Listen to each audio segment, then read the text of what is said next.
بنیادی طور پر بندے کو اپنے ٹوٹے ہوئے سارے رشتوں سے جوڑنے کا مہینہ ہے۔ ہمارا زندگی کا نظام جو ہے وہ وابستہ ہے ان کے ساتھ، جب تک ہمارا تعلق ٹوٹا ہوا جو ہے یا کمزور ہونے والا تعلق مضبوط نہیں ہوتا، اس وقت تک ہم رمضان کی حقیقی افادیت جو ہے نا وہ نہیں پا سکتے کہ کریم آقا صلی اللہ علیہ وسلم نے بندے ہوں تو ان کو اللہ کے ساتھ بھی جوڑا ہے اور بندوں کو آپس میں بھی ایک دوسرے کے ساتھ جوڑا ہے۔ پر سب سے پہلے تو میں چاہوں گی کہ آج کل کا جس طریقے کا دور ہے، لوگ توڑنا تو سیکھ لیتے ہیں، جوڑنا بہت مشکل سے سیکھتے ہیں، اور جو کچھ ٹوٹ رہا ہو یا کوئی ایک میں کہتی ہوں نا رشتہ ٹوٹتا بعد میں، پہلے انسان ٹوٹ جاتا ہے، ٹھیک ہے، کسی کے ساتھ بھی کوئی ایک خوبصورت رشتہ ہو وہ بعد میں ٹوٹتا ہے، سب سے پہلے تو انسان ٹوٹتا ہے نا، اور جب انسان ٹوٹ رہا ہو تو اس کا کیا حال و حوال ہوتا ہے۔ اب بسم رب محمد کریم علیہ الصلوۃ والتسلیم۔ سب سے پہلے تو یادآوری کا شکریہ، اور رمضان المبارک میں سمجھتا ہوں اس طرح کے براہ راست زندگی سے قریب تر موضوعات کو زیر بحث لانا ایک بڑا ہی خیر کا عمل ہے، اور یقینی معنوں میں اگر ہم دیکھیں تو رمضان المبارک جہاں رحمتوں، برکتوں، سعادتوں اور سعادتوں کا مہینہ ہے، وہیں پر اصلاح احوال کا مہینہ بھی ہے۔ اسے ایک مہینے سے بڑھ کر اگر ہم تربیت گاہ کے طور پر تصور کرنا شروع کریں تو میں سمجھتا ہوں کہ شاید یہ رمضان کے اختتام سے پہلے ہم انفرادی سطح پر بھی اور معاشرے کی سطح پر بھی کچھ بڑی علتوں سے، بڑی خرابیوں سے اپنے آپ کو ٹھیک کر سکتے ہیں، بہتر کر سکتے ہیں۔ رمضان براہ راست میں اگر ایک فکرہ کہوں تو مجھے یوں لگتا ہے کہ آج کے موضوع کے ذیل میں رمضان بنیادی طور پر بندے کو اپنے ٹوٹے ہوئے سارے رشتوں سے جوڑنے کا مہینہ ہے۔ واہ، یعنی دیکھیں آپ سال بھر کسی نہ کسی درجے کی غفلت کا شکار رہتے ہیں، رمضان جیسے ہی آتا ہے تو جس طرح یہ اپنی برکتوں میں ایک بنیادی برکت لے کر آتا ہے کہ بندہ اپنے رب کے ساتھ جڑنا شروع ہو جاتا ہے۔ وہ جو بندے کا رب سے رشتہ کسی درجے پہ کمزور ہو چکا ہوتا ہے، اس کی زندگی کے تقاضوں کی دوڑ میں یا کوئی بھی اس کا سبب ہو سکتا ہے، اس کا پس منظر ہو سکتا ہے، جیسے ہی رمضان المبارک کی بابرکت ساعتیں شروع ہوتی ہیں تو ہمارا اپنے رب سے جیسے تعلق جڑنا شروع ہو جاتا ہے۔ میں یہ سمجھتا ہوں کہ یہ تعلق اس وقت تک مضبوط نہیں ہو پاتا، حقیقی معنوں میں نہیں جڑتا جب تک ہم اپنے بندوں کے ساتھ گرد و پیش میں جو حرمت کے، قربت کے، جاننے والے ہمارے احباب ہیں، ورک پلیس پر کام کرنے والے لوگ، جن لوگوں کے ساتھ ہمارا زندگی کا نظام جو ہے وہ وابستہ ہے، ان کے ساتھ جب تک ہمارا تعلق ٹوٹا ہوا جو ہے یا کمزور ہونے والا تعلق مضبوط نہیں ہوتا، اس وقت تک ہم رمضان کی حقیقی افادیت جو ہے نا وہ نہیں پا سکتے۔ میرے کریم آقا صلی اللہ علیہ وسلم کی زندگی کا از اول تا آخر جو سب سے نمایاں ترین حوالہ ہے وہ ہے یہ کہ کریم آقا صلی اللہ علیہ وسلم نے بندے ہوں تو ان کو اللہ کے ساتھ بھی جوڑا ہے اور بندوں کو آپس میں بھی ایک دوسرے کے ساتھ جوڑا ہے۔ سراپا رحمت ہونے کا سب سے بنیادی استعارہ یہ ہے کہ رسول اللہ صلی اللہ علیہ وسلم کی زندگی میں جس شخص کا بھی کوئی کردار، چاہے وہ ایک منظر نامے کا ایک لمحہ ہو، اگر آپ سیرت کے طالب علم کے طور پر حضور کی پوری زندگی کو پڑھیں گے نا تو یہ خوشگوار حیرت ہم پہ منکشف ہوتی ہے کہ ہر لمحہ اور اس کے اندر موجود ہر کردار جو ہے وہ رسول اللہ صلی اللہ علیہ وسلم کی نسبت اور تعلق سے رشتوں میں مضبوطی پا رہا ہے، ٹوٹے ہوئے رشتے جو ہیں وہ دوبارہ آپس میں جوڑے جا رہے ہیں۔ انسان جو اس معاشرے میں اجتماعی سطح پر، سماجی سطح پر اس درجے پر گر چکا تھا کہ جس کے وجود سے اللہ نے آپ کو وجود بخشا تھا، یعنی والدین اور بالخصوص والدہ،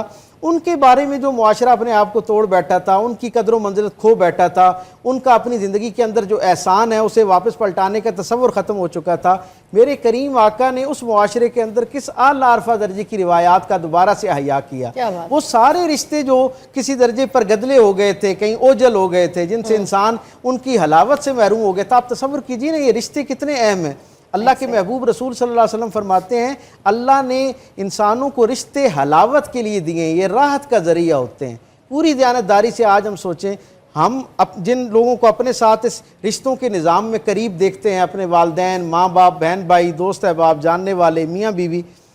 آپ مجھے یہ بتائیے ایک لمحے کے لیے ہم سب آج احتساب کریں اور اپنے آپ کو اس کٹہرے میں کھڑا کر کے سوچیں، دیانتداری کے ساتھ، خاموشی سے، صرف اپنے آپ سے بات کرتے ہوئے، کیا یہ جو سارے رشتے ہیں ان کے لیے میں راحت کا ذریعہ ہوں؟ کیا میرا ہونا ان کے لیے کسی درجے پر شفقت کا، آسانی کا، خوشگواری کے احساس کے ساتھ میرا وجود ان کے ساتھ اس رشتے میں جڑا ہوا ہے یا نہیں جڑا ہوا؟ یقیناً جب میں ان سارے رشتوں میں لوگوں کے ساتھ ایک خیر پر مبنی رشتہ مضبوط کرنا شروع کر دوں گا تو خود بخود پروردگار عالم کا یہ خوبصورت نظام ہے کہ یہ پھر دوبارہ کئی گنا کر کے ایسا لے کر آؤ، گھر لے کر آؤ۔ تو پھر اب بتائیں کیا اس سچویشن میں بیٹی کو پھر بھی یہ کہنا چاہیے کہ تمہاری اس گھر سے لاش نکلے گی، یا پھر ہمیں بیٹی کی بات سننی چاہیے بیٹھ کے؟ میں یہ سمجھتا ہوں دین رحمت جو ہے نا وہ اتنا اعتدال پر مبنی ہے اور فطرت کے قریب تر دین ہے۔ فطری انسانی فطرت کے جو تقاضے ہیں اور جو ضروریات ہیں ان کو ذہن میں رکھتے ہوئے نتیجہ نکالتا ہے اور اس کے بارے میں رہنمائی دیتا ہے۔ اللہ کے رسول صلی اللہ علیہ وسلم نے یہ جو نکاح کا ایک خوبصورت ڈسپلن ہمیں عطا کیا نا، نکاح بنیادی طور پر دو لوگوں کے درمیان اللہ کو بیچ میں رکھتے ہوئے ایک فری ول کے ساتھ ایک معاہدہ قائم کیا جانا ہے۔ سو اس کا مطلب کیا ہے؟ اس کا مطلب یہ ہے کہ ہم دو اللہ کو سپرمیسی اس کی تسلیم کرتے ہوئے اپنے آپ کو اس کا آپ تصور کرتے ہیں، ایسے ہی اور اس کی طرف سے اس رشتے کے ذیل میں جو تقاضے ہیں، جو ذمہ داریاں اللہ کی طرف سے اللہ کے رسول صلی اللہ علیہ وسلم کے عمل کی نسبت سے ہم تک پہنچی ہیں، انہیں ہم اپنی زندگی کے اندر دونوں نبھانے کی کوشش کریں گے۔ ایسے ہی ہے۔ اور نہ صرف یہ کہ ہم ایک دوسرے کی حق جو ہے اسے پورا کرنے کی کوشش کریں گے، بلکہ ایک دوسرے کی ناپسندیدہ باتوں پر ایک درجے پر جیسے ایک برداشت کا ماحول ہوتا ہے، ایک دوسرے کے لیے احترام اور ایک دوسرے کے لیے تحفظ کا ایک جو ماحول ہوتا ہے وہ فراہم کرنا بھی یقینی اپنے لیے بنائیں گے۔ اب ان بنیادی شرائط، ان نیک جذبات کے ساتھ دو لوگ نکاح کے ڈسپلن میں اکٹھے ہوتے ہیں۔ اب ہمارا المیہ یہ ہے فضا، بنیادی طور پر سچائی یہ ہے کہ ہمارے ہاں دو لوگوں کے درمیان نکاح تو ہوتا ہے، لیکن شادی دو خاندانوں کے درمیان ہوتی ہے۔ اب مسئلہ یہ ہے کہ اتنے سارے لوگ ان دو لوگوں کی انفرادی زندگی کے اندر انٹرفیئرنس کرنا شروع کر دیتے ہیں، اتنی اس درجے پر محبت کے نام پر، رشتوں کی قربت کے نام پر، رشتوں کے تقاضے کے نام پر ہم اتنی انٹرفیئرنس کرنا شروع کر دیتے ہیں، اس درجے کی انٹرفیئرنس دونوں طرف سے ہونا شروع ہو جاتی ہے۔ سچی بات ہے یہاں پر تو اب اس سے پریکٹیکلی ہوتا دیکھیں نا، یہی ہے نا کہ اگر تم میرے بیٹے ہو نا، اس نے میری عزت نہیں کی، چھوڑ دو اس کو، چھوڑ دو، نکال دو، طلاق دے دو۔ بلیک میل کرتے ہیں بلیک نا، میل تو رشتے ہی تو بلیک میل کر رہے ہیں نا۔ اچھا ایک کالر ہے، ان کو شامل کروں گی۔ السلام علیکم، ایمن لاہور سے ہے۔ السلام علیکم۔ وعلیکم السلام۔ جی ہمارے پاس گفٹ ہیمپرز ہیں، مگر ایک بہت ہی زبردست گفٹ ہیمپر ہے پاکیزہ پروڈکٹس کی طرف سے، ٹھیک ہے؟ اور پاکیزہ جو پروڈکٹ ہے وہ نعیمہ آپا جی کا ہے، زبردست پروڈکٹس ہیں اس کے، ہربل پروڈکٹس ہیں، بیک ٹو نیچر چیزیں ان کی جو ہے نا بہت پاپولر ہیں۔ تو آپ سے ایک سوال کرتی ہوں، آپ مجھے اس کا جواب دیجیے گا۔ اس کی LED ہے میرے پاس، ٹھیک ہے؟ حضرت داؤد علیہ السلام پر کون سی کتاب نازل ہوئی تھی؟ آپشنز میں آپ کو دے دیتی ہوں، تورات یا زبور یا انجیل؟ زبور۔ زبور۔ جواب نعیمہ جی ٹھیک ہے، بالکل ٹھیک ہے۔ یہ پاکیزہ پروڈکٹس کی طرف سے یہ LED آپ کی ہوئی، نعیمہ آپا کا زبردست برانڈ ہے، زبردست پروڈکٹ ہے، ٹرائی کر کے دیکھیے گا۔ آج اس کی LED جو ہے وہ بھی ہمارے پاس آ گئی، ٹھیک ہے؟ آپ کی صحت اور خوبصورتی ساتھ ساتھ لے کر چلتا ہے اور آپ کا بڑا خیال رکھتا ہے،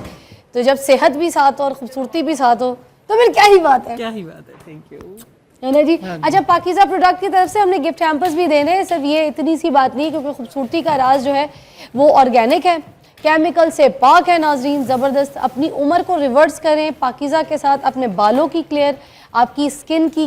جو ایک کیئر ہے بہت، وہ پاکیزہ پروڈکٹ کے ساتھ بہت اچھی طریقے سے کی جاتی ہے۔ اچھا نعیمہ آپا جی کے پروڈکٹس کا